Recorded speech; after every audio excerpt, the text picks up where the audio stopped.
دین سے اور اسلامی کلچر سے ان چیزوں سے دور کرنے کی کوششیں کی۔ اچھا، اس کے لیے کیا کیا کہ ہماری نوجوان نسلوں کو یا اسلام ساروں کو موبائل پکڑا دی ہے۔ تو اب کیا ہے کہ ابھی دیکھیں نا، وہ آپ موبائلے کی طرف دیکھ رہے ہیں، تو مجھے تو دیکھ ہی نہیں رہے۔ تو یہ ایک ایسی چیز آئی کہ بھئی جس نے وہ ہم ساروں کو پاگل بنا دیا۔ اب وہ کوئی ٹک ٹاک کر رہا ہے، کوئی کچھ کر رہا ہے، کوئی لطیفے سنا رہا ہے، سن رہا ہے، کوئی دوستیاں یاریاں بنا رہا ہے، ایسے فضول میں پڑھائیوں میں دل نہیں لگ رہا، سب کچھ ایسا سب کچھ ہو رہا ہے۔ تو جہاں یہ چیزیں آئیں وہاں پہ ایک چیز یہ بھی آئی کہ ہمارے بچوں کو، ہمارے نوجوانوں کو، ہم بزرگوں کو، یعنی کئی ایک جو بڑی عمر کے انسانوں کو روحانیت سے دور کر دیا گیا، روحانیت سے دور کر دیا گیا۔ اور یہ روحانیت جو تھی یہ خانقاہوں میں تھی، جو بزرگان دین کی خانقاہیں ہوا کرتی تھی وہاں پہ روحانیت ہوتی تھی، بہت روحانیت ہوتی تھی۔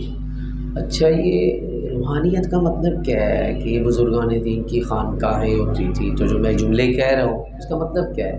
اس کا مطلب یہ ہے کہ جب آپ بزرگان دین کے پاس جا کے بیٹھتے تھے تو وہ آپ کو اللہ پاک کی عبادت کی طرف، رسول کریم علیہ السلام کی سنتوں کی طرف، یہ ساری چیزوں کی طرف آپ کو لگاتے تھے۔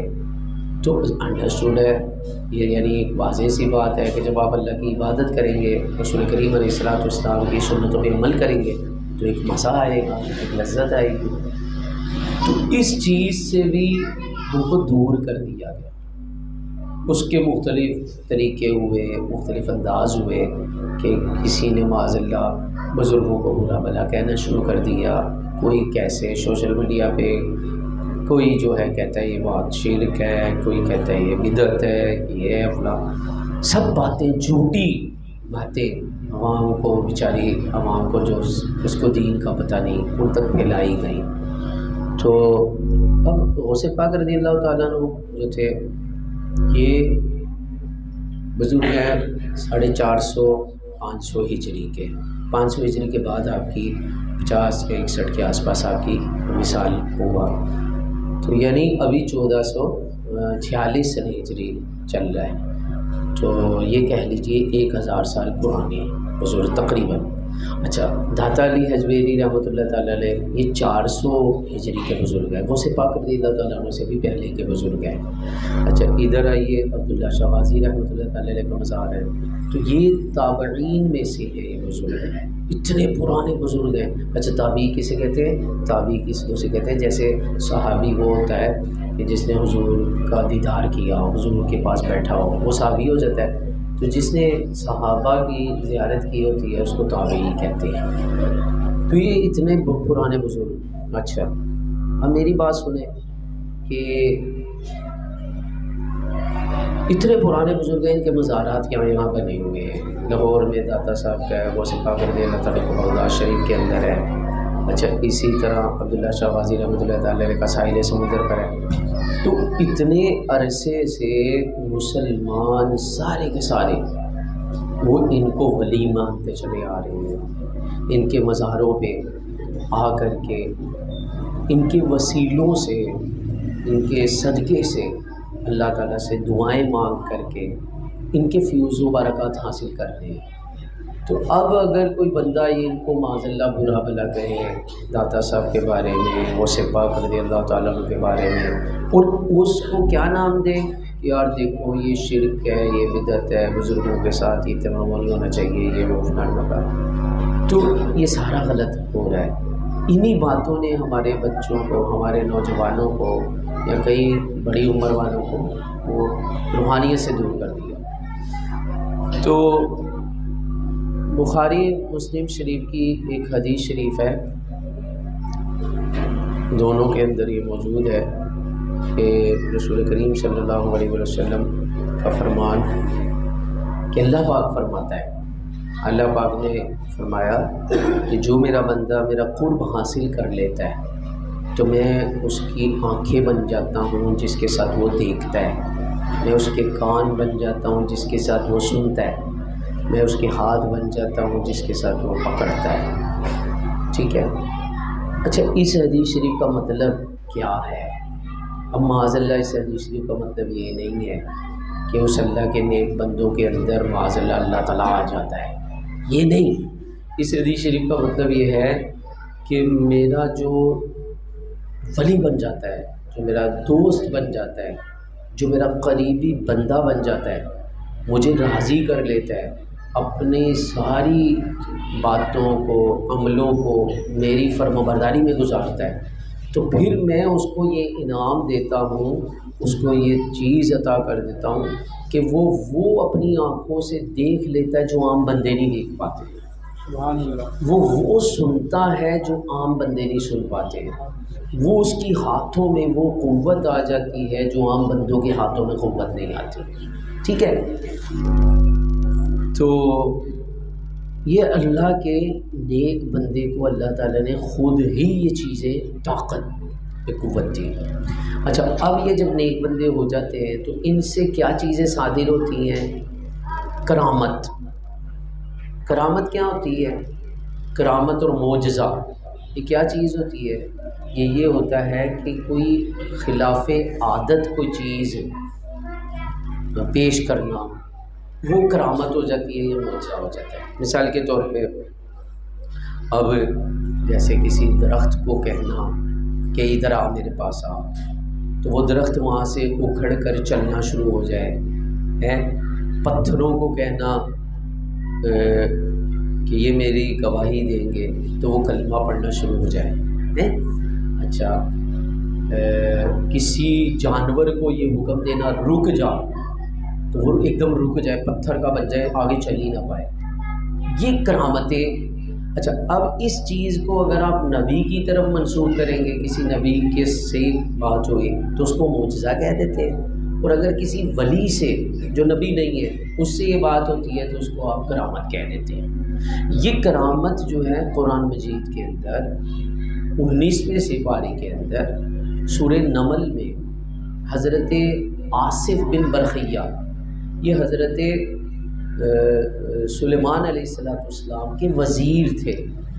صاف صاف قرآن مجید کے اندر الفاظ ہیں، 19واں پارہ پڑھ کے دیکھیں آپ سورہ نمل کے اندر، کہ جب حضرت سلیمان علیہ السلام کے پاس ملکہ بلقیس بہت دور سے، ملکہ بلقیس جو تھی اس کا اپنی ایک حکومت تھی، ایک تخت و تاج تھا، تو بڑی دور سے جب یہ حضرت سلیمان علیہ سے پورا واقعہ ہے، حضرت سلیمان علیہ السلام نے پیغام بھیجا تھا کہ میرے پاس آؤ، مسلمان ہو جاؤ، ایمان لے آؤ. تو جب وہ آ رہی تھی تو ادھر حضرت سلیمان، اچھا یہ بہت دور، کوسوں میل دور تھا اس کا، وہاں سے آ رہی تھی، اور وہیں اس کی سلطنت جہاں تھی وہیں پہ اس کا ایک بہت وزنی ہیوی قسم کا ہیرے جواہر کے ساتھ ایک تخت تھا، وہ اپنی وہ بھی دور. تو اب حضرت سلیمان علیہ السلام کو جب پتہ چلا وہ آ رہی ہے، تو حضرت سلیمان علیہ السلام نے ایسے ہی آپ کی محفل ہوتی تھی، تو اس محفل میں آپ کی محفل کی یہ خاصیت تھی، اللہ کے نبی جو تھے سلیمان علیہ السلام کہ آپ کی محفل کے اندر انسان بھی آتے تھے، جن بھی بیٹھتے تھے اور جانور بھی بیٹھتے تھے. تو آپ نے ایسے اپنی محفل میں اعلان کیا کہ کون ہے تم میں سے کہ جو اس ملکہ بلقیس کا تخت لے کر آئے گا اس کے یہاں آنے سے پہلے ہے. تو قال عفریت من الجن انا آتیک بہ قبل ان تقوم من مقامک، تو ایک پاورفل قسم کے جن نے اٹھا اور وہ کہنے لگا کہ سلیمان علیہ السلام وہ میں تخت اتنی جلدی لے آؤں گا کہ ابھی آپ اپنی جو آپ کی محفل یہ لگی ہوئی ہے اس محفل سے آپ کھڑے ہوں گے، اس سے پہلے میں تخت لا دوں گا واپس. تو حضرت سلیمان علیہ السلام نے فرمایا نہیں، اس سے بھی جلدی. تو پھر قرآن کے الفاظ ہیں قال الذی عنده علم من الکتاب انا آتیک بہ قبل ان یرتد الیک طرفک، کہ ایک اللہ کا نیک بندہ کھڑا ہوا. اچھا احادیث طیبہ کے اندر اور تفاسیر کے اندر اس نیک بندے کا نام بیان کیا گیا آصف بن برخیہ، اور یہ کون تھے؟ حضرت سلیمان علیہ السلام کے وزیر تھے. تو وہ کھڑے ہوئے، انہوں نے کہا کہ حضرت سلیمان علیہ السلام کو، اے سلیمان علیہ السلام وہ تخت میں آپ کے پاس اتنی جلدی لا سکتا کہ آپ آنکھیں بند کریں، کھولیں گے سامنے تخت موجود ہوگا۔ تو پھر قرآن کیا کہتا ہے، فَلَمَّا رَآهُ عِندَهُ مُسْتَقِرٌّ، کہ جب انہوں نے حضرت سلیمان علیہ السلام نے آنکھیں بند کی، سامنے کھولی تو وہ سامنے تخت موجود۔ یہ ہے کرامت۔ یہ کیا ہے؟ اتنی دور سے حضرت سلیمان علیہ السلام کا جو وزیر کام بندہ، اچھا وہ نبی نہیں تھا، وہ جو اللہ کا نیک بندہ عاصم بن برقیہ تھے وہ نبی نہیں تھے۔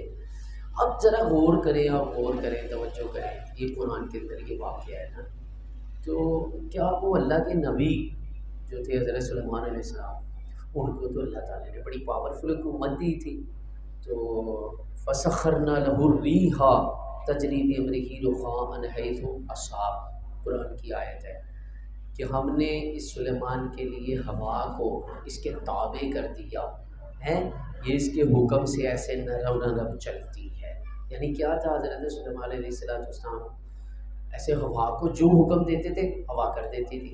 کیا تھا اگر وہ خود کہتے کہ ہوا کو کہ فاری دور میں لیا، یا کسی خود اپنی اتھارٹی دکھاتے، اپنے جو اللہ تعالیٰ نے ان کو مرتبہ قوت دی تھی، کو معجزہ دکھا دیتے، تو انہوں نے یہ کیوں نہیں کیا؟ انہوں نے اپنے جو ساتھی بیٹھے ہوئے تھے ان میں کیوں کہا، اور ایک ساتھی سے وہ تخت کیوں منگوایا؟ یہ ایک قابل غور بات ہے۔ تو ادھر مفسرین نے، علماء کیا کہتے ہیں، علماء یہ کہتے ہیں کہ حضرت سلیمان علیہ السلام گویا کہ یہ کہنا چاہ رہے تھے کہ لوگوں، میں اللہ کا نبی ہوں، مجھے تو اللہ نے بڑا کچھ طاقت عطا کی ہے، سب اس نے دیا ہے، میرے مالک نے مجھے نبی ہونے کی حیثیت سے بہت کچھ دیا ہے، لیکن اے لوگوں دیکھ لو جو نبی کا ساتھی ہوتا ہے اس کو بھی اللہ نے بہت کچھ دیا ہے۔ تو یہ دیکھیں آپ، یہ کرامت، تو یہ کرامت کا جو ثبوت ہے، اس طرح کی باتیں جو عقل میں نہیں آتی اللہ کے نیک بندے کر دیتے ہیں، تو یہ قرآن سے ثابت ہے۔ آئیے مسلم شریف کی حدیث، مسلم شریف یہ حدیث کی بہت برترین کتاب ہے، سیاہ ستہ میں بخاری مسلم آپ نے نام سنے ہوں گے، تو یہ مسلم شریف کی حدیث شریف ہے کہ نبی اکرم علیہ السلام فرماتے ہیں، آپ نے فرمایا کہ اللہ کے بعض بندے ایسے ہیں کہ لو اقسم علی اللہ لابرہ، کہ اگر وہ بندے جو اللہ کے نیک بندے، برگزیدہ بندے ہیں، اللہ کے ولی، ان کے بارے میں ارشاد فرمایا کہ اگر یہ اللہ کے بارے میں کوئی پکی بات کہہ دیتے ہیں، کیا کہ اللہ ایسا کرے گا، تو حضور فرماتے ہیں اللہ ابرہ، اللہ ویسا ہی کر دیتا ہے، اللہ ایسا ہی کرتا ہے جیسا وہ کہتے ہیں۔ تو یہ کرامتیں، اب سوشل میڈیا کا دور، ایسے الٹی سیدھی باتیں مذاق اڑاتے ہیں، بعض اوقات یہ کرامتوں کا مذاق اڑاتے ہیں۔ تو یاد رکھیے، میں آپ کو ایک بات بتاؤں، ہو سکتا ہے کسی کے دل میں آئے، اس کو فائدہ ہو، کہ یاد رکھیے جو ہماری اتھینٹک علماء اہل سنت کی معتبر کتابیں ہیں، ان میں جو سیدی غوث پاک رضی اللہ تعالیٰ عنہ کی کرامتیں لکھی ہوئی ہیں وہ ہم بیان کرتے ہیں، ہم وہ سناتے ہیں، ٹھیک ہے۔ جیسا کہ ابھی ایک جو کرامت سنے غوث پاک رضی اللہ تعالیٰ عنہ کی، ایک دفعہ غوث پاک رضی اللہ تعالیٰ عنہ جمعہ پڑھنے کے لیے جا رہے تھے، تو آپ کے پاس سے جو ہے وہ بادشاہ کے لوگ جو وزیر مشیر وغیرہ تھے وہ گزرے، اس وقت کا جو بادشاہ تھا، تو وہ ان کے سواریوں سے شراب کی بو آئی، شراب کی بہت زیادہ بو، تو غوث پاک رضی اللہ تعالیٰ عنہ نے ان کو کہا رکو، وہ نہیں روکے، تھوڑا آگے چلے گئے۔ اب غوث پاک رضی اللہ تعالیٰ عنہ نے جن سواریوں پہ جا رہے تھے گھوڑوں پر، ان کو حکم دیا کہ رک جاؤ، تو سواریاں ایسے رک گئی جیسے وہاں پہ پتھر بن گئی، آگے ہی نہیں جا رہی ہے۔ تو پھر غوث پاک رضی اللہ تعالیٰ عنہ نے تعلیم دی، یا آپ نے ان کو ایک قرآن و سنت کی بات بتائی، تو وہ شراب وغیرہ سے انہوں نے توبہ کی، اور پھر بادشاہ بھی آیا آپ کی بارگاہ میں اور اس نے بھی اپنے برے کاموں سے توبہ کی۔ اب یہ دیکھیں، یہ ایک کرامت ہے کہ آپ نے دین، یہ بزرگان دین جو ہوتے ہیں ان کی کرامتوں کا تعلق عام طور پہ اسی چیز سے ہوتا ہے کہ وہ کوئی دین کی بات پھیلا رہے ہوتے ہیں، کوئی دین کی چیز کو اس کی دعوت دے رہے ہوتے ہیں، ٹھیک ہے۔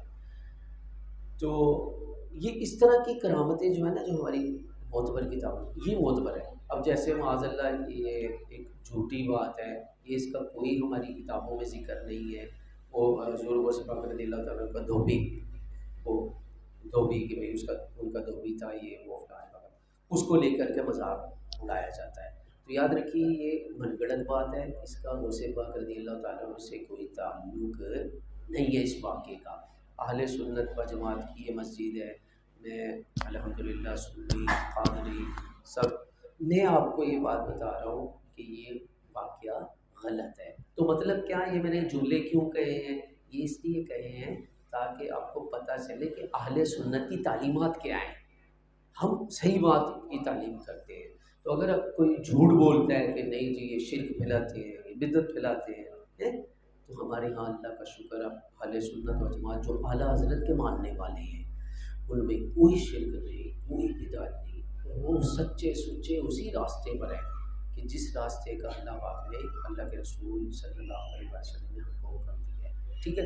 یہ جو مذاق اڑانے والے ہیں نا، اگر جیسے میں نے ابھی آپ کو سورہ نمل کی حضرت عاصم، اس میں سے حضرت عاصم بن برقیہ رحمۃ اللہ تعالیٰ علیہ کی میں نے جو آپ کو کرامت سنائی ہے، یہ مذاق اڑانے والے اگر یہ قرآن میں نہ ہوتا، اس کا بھی مذاق اڑا رہے ہوتے ہیں۔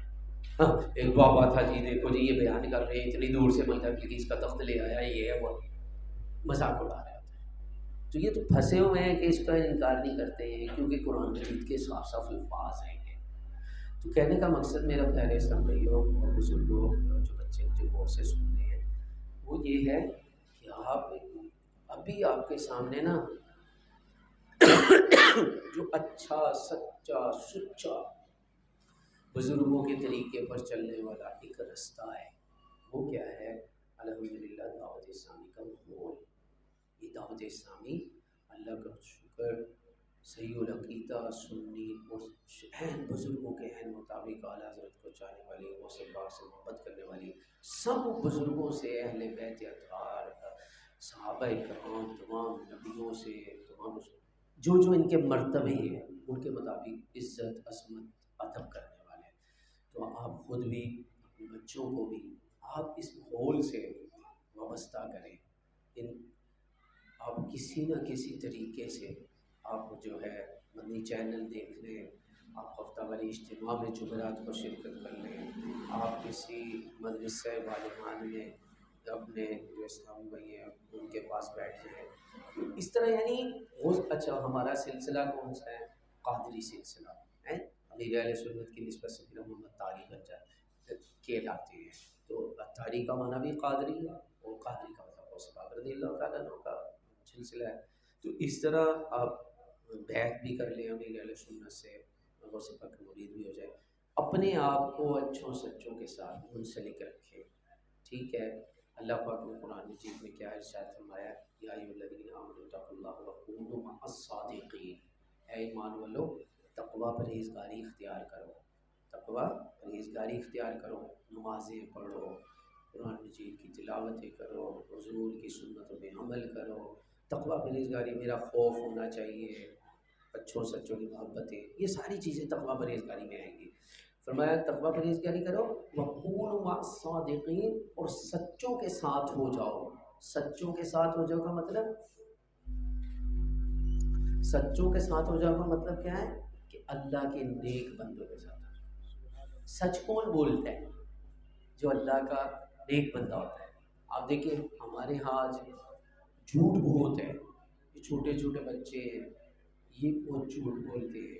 اچھا ان کو جھوٹ چھوٹے چھوٹے بچوں سے ماؤں کے پیٹ سے نہیں سیکھ کر آئے ہیں، یہ ہم لوگوں نے سکھایا، ہماری باتوں سے ہیرا پھیریاں جھلکتی ہیں، ہم ایسے چونے لگاتے ہیں ایک دوسرے کو، یہ بچے تاڑتے ہیں ہم کو کہ کیا کر رہا ہے ہمارا ابا، ہمارا بھائی، ہمارا دوست، ہمارا جو بھی جس کو یہ دیکھتے ہیں، ٹیچر ہو گئے اسکولوں میں، تو یہ جھوٹ اتنا بہت عام ہے۔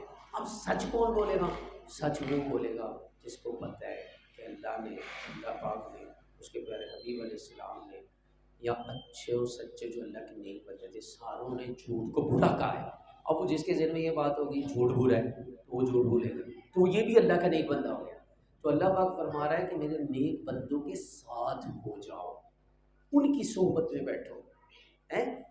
تو دنیا میں بھی اللہ پاک کا یہ حکم ہے کہ نیکوں کے پاس بیٹھو، سچوں کے پاس بیٹھو، ایسوں کے پاس بیٹھو جو تم کو مزے کی چیز، تمہاری عبادت میں مزہ ہے تم کو، جو کوئی چیز ان سے سیکھ لو، ہیں اچھی بات کوئی نہیں کی۔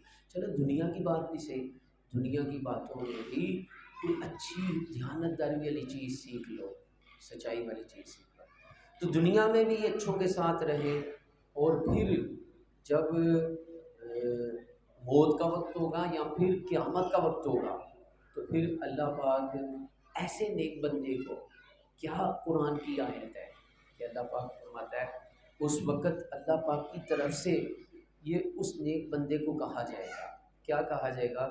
یا ایتھا النفس المطمئنہ، اے اطمینان والی جان، ارجعی الی ربکی، اپنے رب کی طرف آ جا، فادخلی فی عبادی وادخلی جنتی، میرے بندوں میں داخل ہو کے میری جنت میں چلی جا۔